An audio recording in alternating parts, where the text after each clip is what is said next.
नाम देखिए, उसका नाम है मेटाफेज। अब आपको नाम से ही पहचान कर लेनी है। देखिए प्रोफेज में मैंने बताया ये पूर्व अवस्था थी, जो भी कार्य होंगे पहले के कार्य होंगे। अब वो क्या कहता है, वो कहता है कि साहब अब आपकी जो अवस्था है वो है मेटाफेज।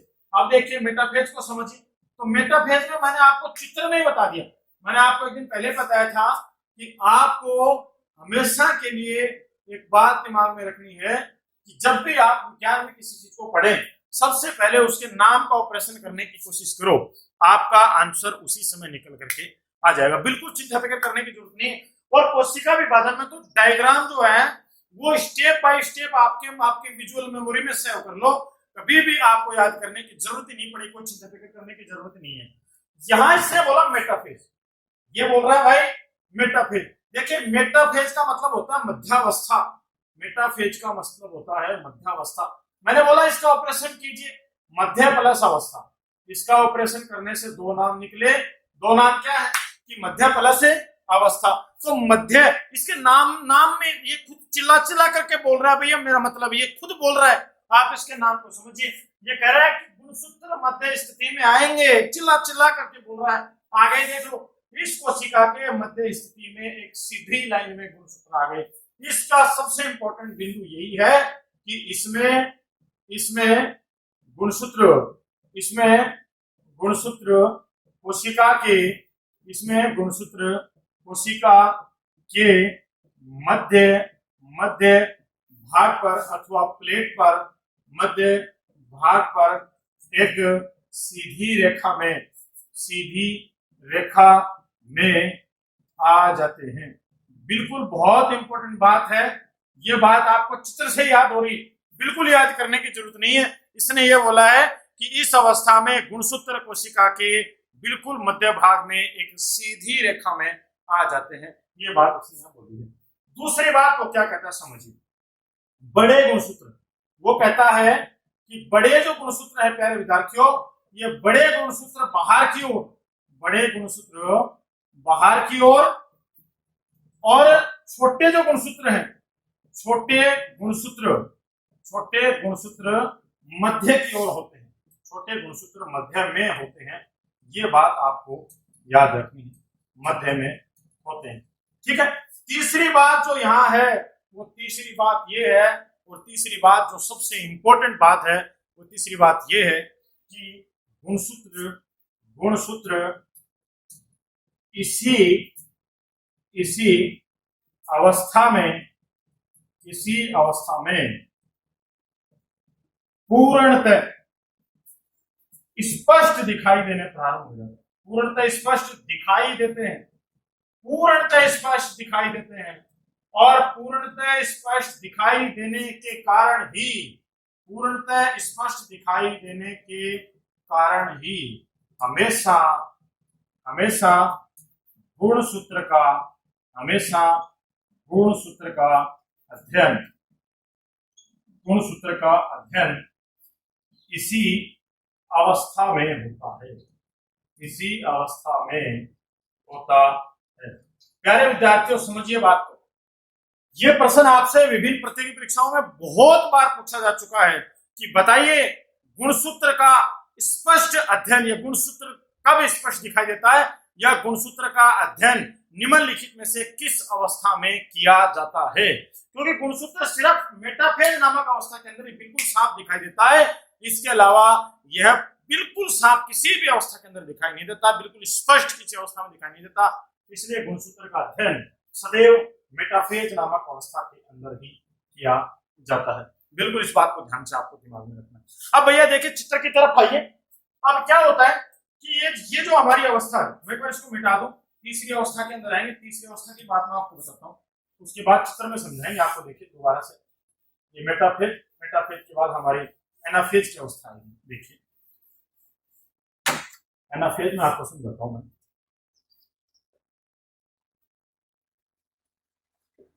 एनाफेज तीसरी अवस्था।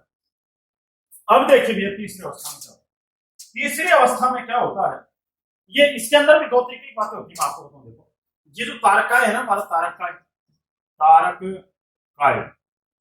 इस तारकाय में तरक तंतु होते हैं। तरक तंतु। ये जो निकले हुए हैं ये जो निकले हुए जाल जो बना हुआ है ये तरक तंतु है। ये जो तरक तंतु का जिक्र मैं कर रहा हूं ना, ये वाले तरक तंतु हैं। ये तरक तंतु दो तरीके के होते हैं, ठीक है। एक को तो बोलते हैं सतत तंतु और एक को बोलते हैं असतत तंतु। मैं यहां लिखूं, देखिए, एक तो होते हैं सतत, एक तो होते हैं सतत तंतु और एक होते हैं असतत तंतु। देखिए, असतत और सतत का मतलब क्या होता है? सतत का मतलब तो ये बिल्कुल कंटिन्यू है, यानी बिल्कुल चलता है, और एक जो दूसरा होता है ये कंटिन्यू नहीं होता है। तो इन दोनों में सामान्य सा यही फर्क होता है। देखिए, एक तो ये वाला फाइबर यहां निकल करके आया, ये वाला आप समझिए, ये वाला जो फाइबर आया ये वाला, ये यहां आ गया और यहां आने के बाद काइनेटिक और संरचना के साथ ही जुड़ गया। तो ये वाला तो कैसा है? ये जो आ रहा है ये तो आपका क्या है? असतत है। क्या है? असतत। और एक ये होते हैं जो इनके बीचों बीच आते हैं, बिल्कुल एक दूसरे के साथ में जुड़ते हैं। ये पोल से पोल चलते हैं। आपको ऐसे याद रखना है इनको कि जो पोल से पोल चलते हैं ना, पोल से पोल, ये तो क्या होते हैं? सतत। और जो पोल से लेकर के सिर्फ गुणसूत्र तक चलते हैं, पोल से लेकर गुणसूत्र तक, वो आपके क्या होते हैं? असतत होते हैं। ठीक है, तो आपको दो तरीके की बातें याद रखनी है। ठीक है, अब क्या होगा, जैसे ये तीसरी अवस्था हमारी आती है, एनाफेज की जो हमारी अवस्था आती है, इस एनाफेज की अवस्था में जो असतत जो गुणसूत्र थे, जो असतत गुणसूत्र थे, ये असतत गुणसूत्र तो अपने अंदर क्या दिखाते हैं? ये तो अपने अंदर दिखाते हैं अपना खिंचाव दिखाते हैं। ये तो इनमें तो होता है खिंचाव, और जो सतत जो होते हैं सतत, ये इसके अंदर क्या दिखाते हैं? ये बिल्कुल जो है शिथिलन की अवस्था में आते हैं। शिथिलन, शिथिलन। और इन दोनों के अंदर जो है खिंचाव आने के कारण और शिथिलन, यानी कि इनमें पुल और पुश की जो घटना होती है इसे कहा जाता है, इसमें पुलिंग और पुशिंग, ये दो चीज इसमें एक साथ होती है। यानी इसके अंदर खिंचाव और शिथिलन। इसके अंदर क्या होता है कि एक तरफ तो क्या होगा कि ये इसमें तो संकुचन हो गया, और इसके अंदर क्या है? शिथिलन की अवस्था है। जब इसमें यूं होता है तो ये यूं दब जाता है, यानी इसके अंदर एक साथ दोनों कार्य होते हैं। एक साथ में खिंचाव होता है, एक साथ में इसके अंदर क्या होता है? शिथिलन होता है। तो देखिए यहाँ किस तरीके से होता है आपको मैं समझाता हूँ। देखिए भैया, अब क्या करेंगे, ये दोनों तरफ से जो तरक तंतु आपके जुड़े हुए थे, ये दोनों तरक तंतु, ये जो तरक तंतु यहाँ जुड़े हुए हैं, ये तरक तंतु मैं आपको यहाँ दिखाऊं, ये तरक तंतु क्या करेंगे कि अब यूं खिंचाव दर्शाते हैं, यूं खिंचाव। अब ये जैसे यूं खिंचाव दर्शाएंगे तो ये जो एस्टल किरणें हैं ये एक दूसरे से बिल्कुल दूर दूर चली जाती हैं। यानी कि मैं यहाँ आपको बताऊं तो ये एक दूसरे से यहां से बिल्कुल बीच में से टूटना प्रारंभ हो जाते हैं, बीच में से टूट जाते हैं। देखिए इस तरीके से ये बीच में से टूट जाते हैं। मैं यहाँ आपको बता देता हूँ, ये देखिए इस तरीके से टूटती है। और जब ये टूटती है ना तो गुणसूत्र जो होता है ना, गुणसूत्र, जिस गुणसूत्र को ये इस तरीके से खींचती कि जहां से बीच में जो गुणसूत्र बिंदु था, ये गुणसूत्र बिंदु को अपनी तरफ खींच करके ले जाती है। देखिए आप मेरी बात को समझने की कोशिश करिए। मैं आपको यहाँ बताऊं कि इस तरीके से ये गुणसूत्र था, ठीक है। अब इस गुणसूत्र को एक इसने पकड़ा, एक इसने पकड़ा, ये दो तरीके से पकड़ा हुआ था। अब देखिए जैसे ही इन्होंने ये इधर से आया, अब इन्होंने क्या करना शुरू करा? इसको खिंचाव करना शुरू करा। तो जब ये खिंचाव करती है तो खिंचाव इस तरीके से होता है कि ये ऊपर की तरफ ले जाती है, तो ये गुणसूत्र को इस तरीके से लेकर के जाती है, और ये वाली जो लेकर के जाती है गुणसूत्र को, ये भी गुणसूत्र को इस तरीके से लेकर के जाती है। यानी कि इनकी जो मूल स्थिति थी, उस मूल स्थिति से यहाँ क्या हो जाते हैं? ये उल्टे हो जाते हैं। यानी मेरा कहने का मतलब ये है कि अब जो स्थिति बनेगी उस स्थिति में ये जो आपका गुणसूत्र, इस गुणसूत्र की जो भुजाएं हैं, गुणसूत्र की जो भुजाएं हैं, ये भुजाएं तो होती हैं केंद्र की ओर, भुजाएं तो होती हैं केंद्र की ओर, और इसका जो आपका गुणसूत्र बिंदु है, गुणसूत्र बिंदु, ये जो गुणसूत्र बिंदु है, ये गुणसूत्र बिंदु आपका कहाँ होता है? ध्रुव की ओर। यानी गुणसूत्र बिंदु तो कहाँ होगा? ध्रुव की ओर। और आपका जो गुणसूत्र की जो भुजाएं हैं, ये गुणसूत्र की भुजाएं कहाँ होती हैं? ये गुणसूत्र की भुजाएं आपकी होती हैं केंद्र की ओर। दोनों बातें बहुत इंपॉर्टेंट है, दोनों आपको याद रखनी। देखिए यहाँ किस तरीके से बढ़ती है आपको मैं बताता हूँ। देखिए इस तरीके से गुणसूत्र यहाँ था, हमने इसको एक बार इरेज कर दिया, आपको समझाने के लिए मिटाया है। देखिए इसको हमने यहाँ से मिटा दिया, इसको हमने यहाँ से, देखिए भैया समझाते हैं इस तरीके, ये वही है जो डिसकंटिन्यूस वाली कंडीशन के अंदर थे, ये वही देखिए समझ। अब इसके अंदर तो क्या बन गया? ये इस तरीके से बन गया, ठीक है। अब इस वाले के अंदर ये कैसे बन गया, ये इस तरीके से हो गया। इस वाले के अंदर भी ये कैसे हो गया है, ये यूं हो गया। ठीक है। अब इधर वाले की मैं बात कर लूं इसकी, तो इसके अंदर भी ये इस तरीके से, इसकी बात कर लूं तो इसमें भी ऐसे, इसकी बात कर लें तो इसके अंदर ये ऐसे होता है। अब अगर मैं इसको करूं तो इसमें भी कैसे होगा, इस तरीके से होगा। इसकी बात कर लें, हम एनाफेज की बातें कर रहे हैं, तो एनाफेज में मैं आपको बताऊं कि इस तरीके से, जैसे जो अपनी मेटाफेज की जो अवस्था थी, उस मेटाफेज की अवस्था मैंने आपको पहले बताया कि मेटाफेज की अवस्था में जो आपके गुणसूत्र है, ये गुणसूत्र, ये जो तरक तंतु है, इन तरक तंतुओं के अंदर एक्सटर्नल किरणें जो होती हैं, ये इन एक्सटर्नल किरणों के कारण ये अपने अपने ध्रुव की ओर, अपने अपने जो इनका जो ध्रुव का केंद्र होता है उसकी ओर ये क्या करते हैं, खिंचाव दर्शाते हैं। तो जैसे ये खिंचाव दर्शाते हैं, गुणसूत्र क्या होता है, दो बराबर बराबर भागों में बट जाता है। तो आइए, जो गुणसूत्र दो बराबर भागों में बटता है, तो यहाँ पे मैं आपको बताऊं सबसे इंपॉर्टेंट बात ये है कि इसको, ये जो आपका जो गुणसूत्र है, ये गुणसूत्र अंग्रेजी वर्णमाला के, ये जो आपका गुणसूत्र है, ये गुणसूत्र अंग्रेजी वर्णमाला के, अंग्रेजी वर्णमाला के यू, वी और एल प्रकार की आकृति ले लेता है, एल प्रकार की आकृति ग्रहण करता है या एल प्रकार की आकृति बना लेता है। आइए मैं आपको समझाता हूं कैसे। देखिए, मान लीजिए गुणसूत्र जो है इस तरीके से था, तो ये यहां से जैसे टूटेगा, ये गुणसूत्र इस तरीके से था तो यहां से जैसे टूटेगा, तो ये क्या करेगा कि आपकी, ये तो देखिए ये V की आकृति भी ले ली, L की भी, और यहां जो लेगा वो किसकी आकृति ले लेगा, U की आकृति ले लेगा। तो इस प्रकार इसमें जब गुणसूत्र जो है इस तरीके से दो भागों में टूटता है तो वो U, V और L प्रकार की आकृति को ग्रहण कर लेता है। दूसरी बात मैं आपको बताऊं तो दूसरी बात हम वही बात यहां लिखते हैं जो हमने बोला कि इसके अंदर क्या होते हैं, तरक तंतुओं में, तरक तंतुओं में खिंचाव, तरक तंतुओं में खिंचाव के कारण, खिंचाव के कारण तरक तंतुओं में खिंचाव होगा तो क्या होगा भैया कि आपका जो गुणसूत्र है, गुणसूत्र गुणसूत्र गुणसूत्र दो भागों में बट जाता है, दो भागों में, और दो भागों में भी कहां से, दो भागों में गुणसूत्र बिंदु से, गुणसूत्र बिंदु, गुणसूत्र बिंदु से बट जाता है, गुणसूत्र बिंदु से बट जाता है। ठीक है भैया।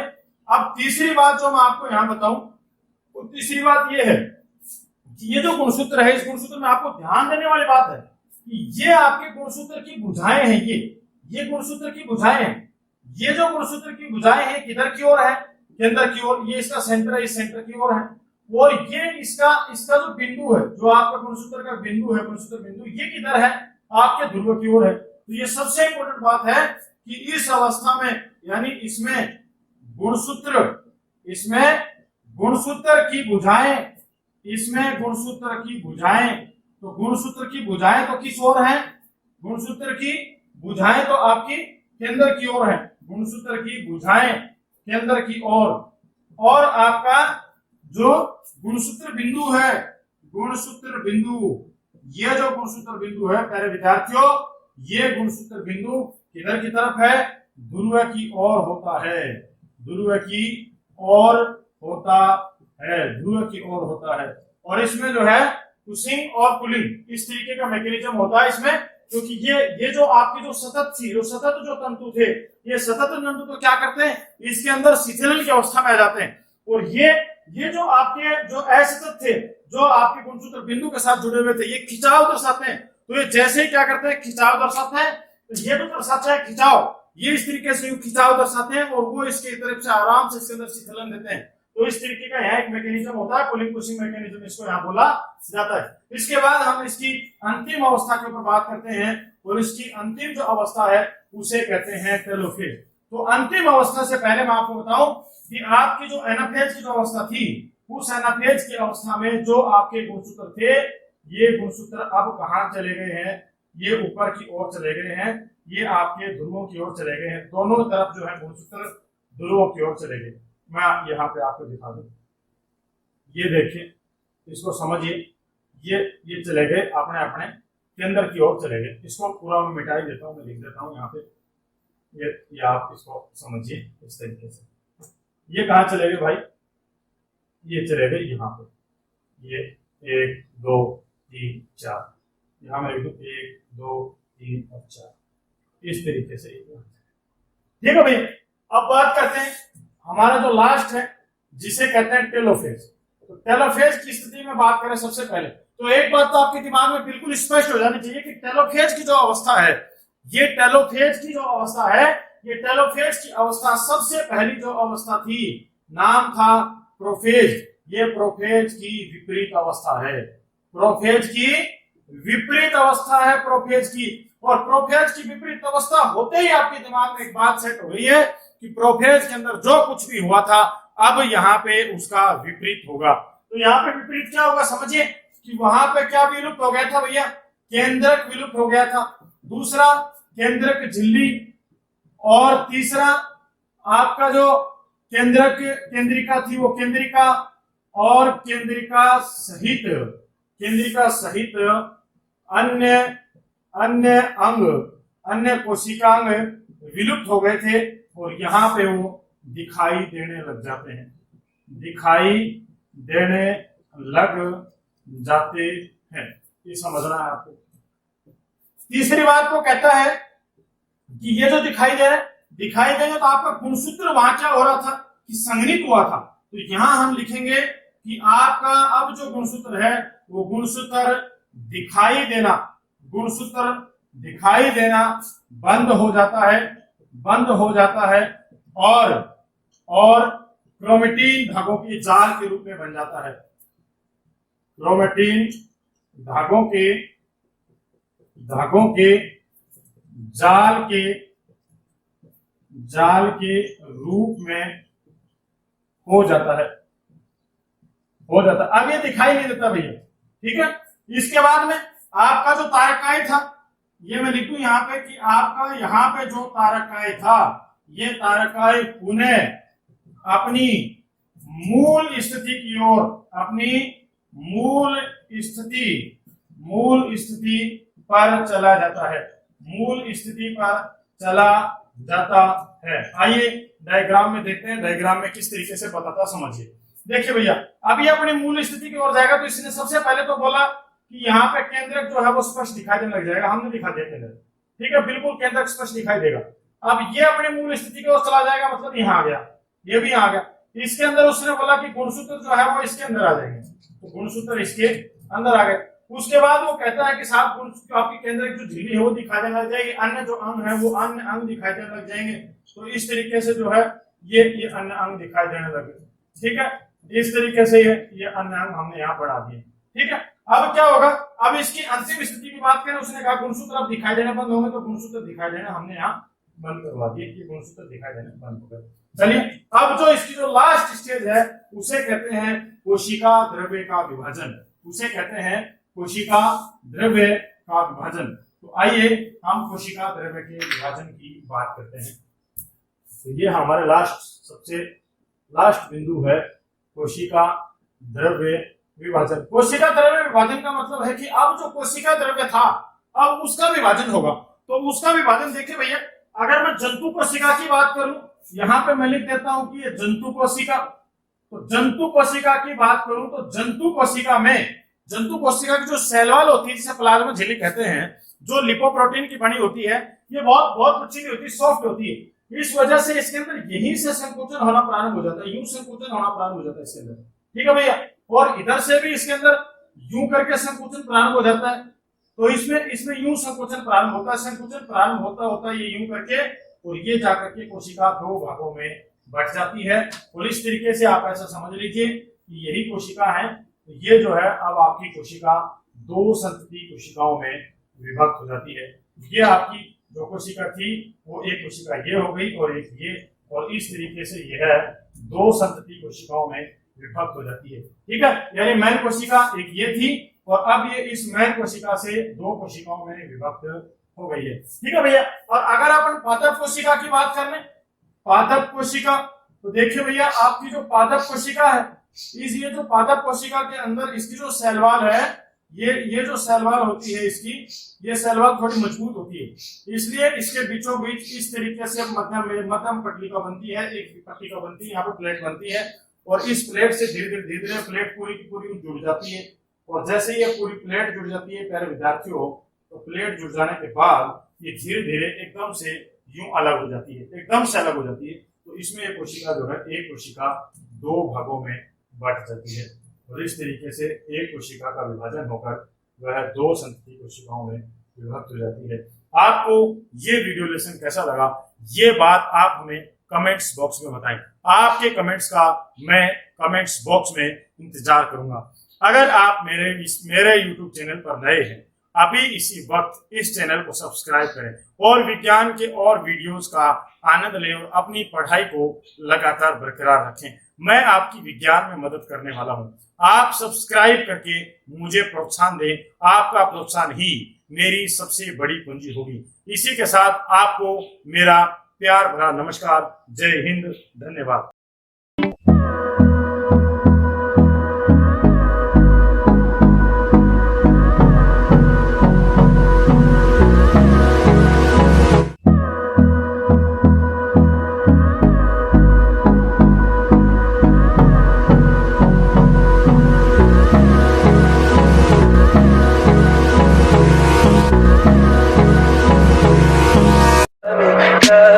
Tell me pretty lies, look me in the face, tell me that you love me, even if